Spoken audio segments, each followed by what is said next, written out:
Hey guys, Richard at reefs.com. Thank you for joining us today here in beautiful, sunny South Florida. I'm here in Biota facility in Fort Lauderdale. I'm with my good friend Jake. Jake, how you doing? Good, how about you? Good.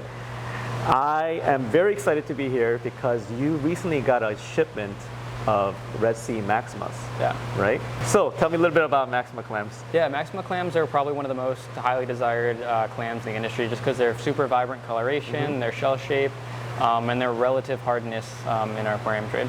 Right, and I really love the vibrant blue that Maxima can provide.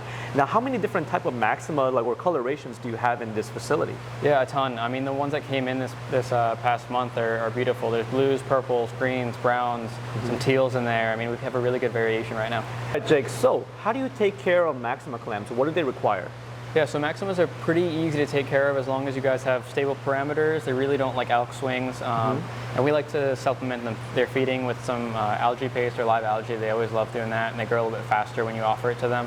They need a bit of high light, medium flow. They like to be more on the rockwork and the sand bed. Gotcha. So quick question is that where do you guys keep, or what would you recommend the alkalinity level would be in your home aquarium for Maxima clams? It's more about stability. I mean, wherever you kind of keep it, that's the more important part. So I mean, we keep ours around like 9.6, which may be high or maybe low depending on your personal system, but as long as it's not swinging back and forth, they should be fine. I was also talking with John Bowie from Clam Mania, and he had the same thing. The most important thing was stability. He actually keeps it at, I think it's 11, because he just has so many clams in his system and they just suck up so fast. He has to, constantly keep it at high, and it's easier to maintain than to, just raise it up as much as you can. So yeah, he said that he was keeping it around 11. I felt that when you do keep it at the higher levels, they grow a little bit faster because it's more available to them. We just try to keep it as stable as possible.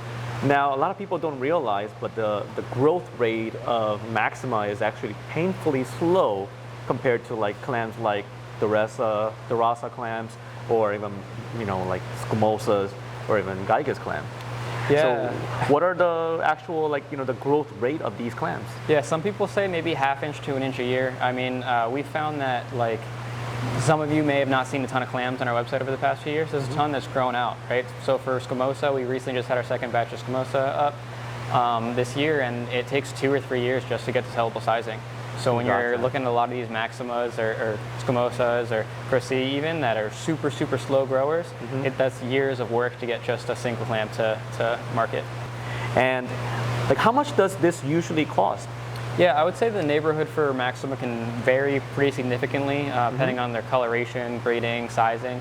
Ours are about 165 or 145 depending on the coloration. So they're right in the nice hot zone there where you can try out a really nice clam for not too expensive. Gotcha. And then you mentioned actually earlier that you guys supplement feeding on live algae. Now, what kind of algae is that? Is that a phytoplankton? Yeah, we use a phytoplankton. We have a combination, a couple different options that we use here, mostly easy reefs. They have a gel-based phytoplankton that you can just dose right into the aquarium. Okay.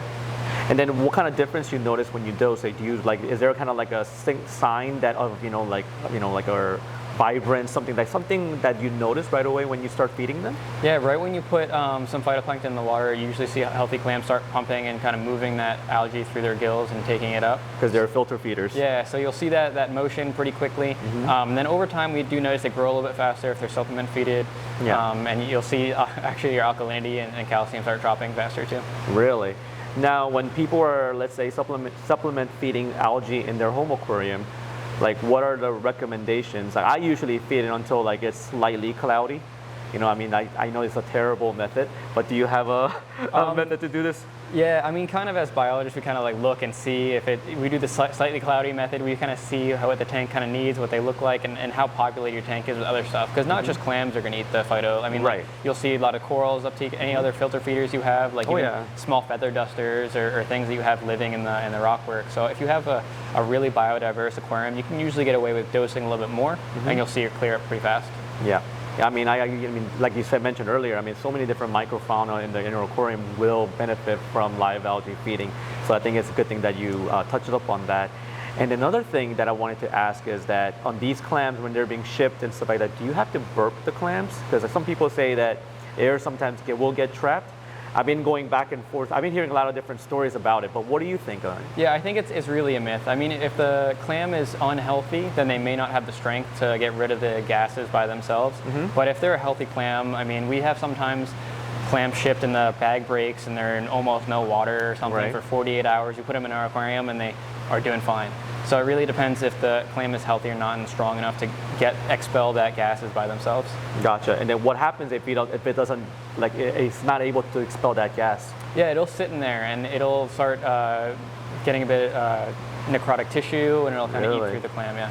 Gotcha, gotcha. And is there any type of pest or fish that preys on Maxima clams? Yeah, a ton. I mean, if you have a large wrasse, sometimes large wrasse can go after them. Really? Puffer fish. I mean, a lot of people feed. Oh yeah, puffers and triggers. I bet. Half shell. Yeah, any of those kind of predator ones. It's just a delicious meal. And even we'll get every once in a while like a rogue tang. We'll nip at the mantle, maybe going after some algae and liking what it tastes. So. Right. And then like I guess butterflies and some of the angelfish. Yeah, right. Gotcha. And then like, is there any like snails or nudies or anything like that should be avoided or we should keep an eye on? Yeah, definitely. I think the biggest one is pyramid snails, the small little rice-sized snail you usually find at the foot of the clam. They're kind of annoying. They lay eggs pretty close to the top of the mantle, so you can scrub them off the fresh water. Gotcha. And you'll also notice some of the more predatory snails, like anything that would feed on other snails, or like I think people use bumblebees a lot for other tube worm maintenance, but things like that will end up going after clams. Gotcha. And then I've been hearing a lot of people ask this question before. Can you freshwater dip your clams?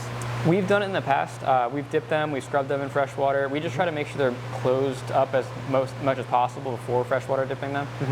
It can get any of the nuisance algae or anything on the outside away, especially if you've got eggs of like pyramid snails on the outside. Gotcha. Would you recommend if like clam is looking unhealthy, doing that as a, because you can't really dip a clam like a coral.